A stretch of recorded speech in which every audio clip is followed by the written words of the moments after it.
Isa sa panibago at nakakamangha atraksyon ngayon sa Boulevard World ay ang bansa ng France,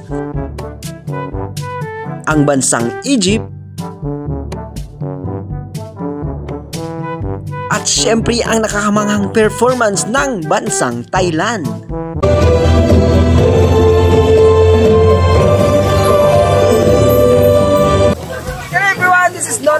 And welcome to Boulevard World. Hello everyone, this is Nonoy Kevin, ang Gamasoy pero Tisoy, and welcome to Boulevard World. Kung nakabisita ka dito sa Boulevard World last year, ay meron lamang itong 9 countries, pero ngayon ay nasa 11 countries na nga ito, at ang nadagdag ay ang bansang Egypt at ang bansang Thailand.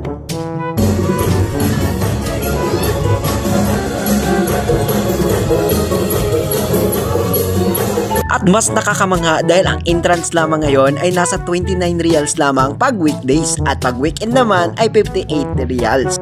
Kumpara last year ay nasa 100 reals kapag weekdays at 150 reals naman pag weekends. Pero ngayon, sulit na ang 29 reals, pero ang alam ko nakasale lamang ito within this month ng November, kaya habol na at gumala dito sa Riyadh Boulevard World. At sa ngayon ay focus muna tayo sa bansang Ehipto. Kung namamahalan ka sa taxi, mag-Egypt ka! Para ka na rin nakapunta sa bansang Ehipto kapag nakita mo ang lugar na ito. Sadyang nakakamanghang pagmasdan ang mga pyramid na ito ng Ehipto. At ang bansang ito ay isa sa mga dinarayo ng mga tao dito sa Boulevard World dahil ito nga ang isa sa pinakabagong atraksyon ngayon. At syempre hindi mawawala ang mga souvenirs galing ng Egypt. Dito pa lamang sa bansang Egypt ay kukulangin na ang 1 oras mo sa paglilibot mo dito. Kaya kung nagbabalak kayong magpunta dito sa Boulevard World ay alas 4 pa lamang ng hapon ay magpunta na kayo. At saktong alas 12 ng ating gabi ay matatapos nyo ang paglilibot nyo dito.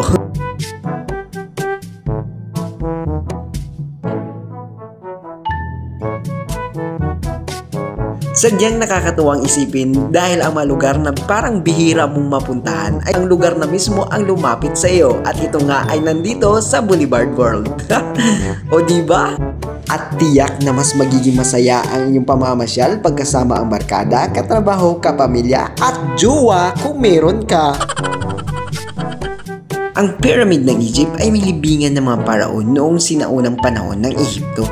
Ano nga ba ang kwento sa likod ng Pyramid of Egypt? Noong unang panahon, inaasahan ng mga paraon ng Egypt na magiging mga Diyos sa kabilang buhay. Upang maghanda para sa susunod na mundo, nagtayo sila ng mga templo para sa mga Diyos at napakalaking pyramid na libingan para sa kanilang sarili, na puno ng lahat ng mga bagay na kakailanganin ng bawat pinuno upang gabayan at mapanatili ang kanyang sarili sa susunod na mundo. Dahil sa kahiligan ko nga sa pusa, ay isa sa hinahanap ko dito sa bansang Egypt na ito ay ang pusa ni Cleopatra. Pero di ko nakita, parang ito na yata yun, yung naging monumento na sila. Kay gandang pangmasdan itong artwork ng Egypt. Yung mga nakaukit na drawings at mga disenyo nito. Feel ko talagang nasa bansang Ehipto na ako.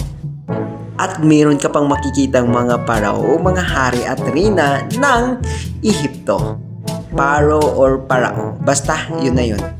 Kaya ngayon pa lang planuhin nun na ang paggala dito sa Boulevard World at experience ang bansang Egypt.